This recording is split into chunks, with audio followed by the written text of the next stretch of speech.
Yaani mtu unakuja dukani kwangu au kwenye biashara yangu yoyote tu ambayo nafanya halali inayoniingizia kipato. Unauliza bei ya bidhaa, nakwambia bwana hii ni shilingi 40,000. Badala ujitetee mwenyewe kwamba bwana katika mfuko wangu mimi nina shilingi 38,000, unaweza ukaniuzia, au nina 39,000 au nina 35,000, naomba unisaidie. Mtu aseme hivyo. Aseme hivyo kabisa. Ukishamwambia bwana hii bidhaa inauzwa shilingi 40,000 unasikia mbona kule uaga nanunua 25,000?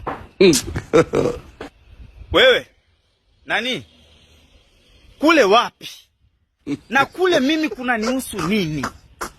Umekuja kunipangia bei ya biashara yangu au umekuja kunitangazia bei ya upande mwingine? Kule wapi? Mimi kule napajuaje? Na panachangamana nini na mimi? Kwa kule tunamwaga 25,000 kule wapi? Si ndo ungeenda kule? Huku umefuata nini? We kama umeona bei hauiwezi, umeambiwa bei ni atuka kidogo kidogo ondoka. Kule tunanuaga kwa bei hapa. Bei gani?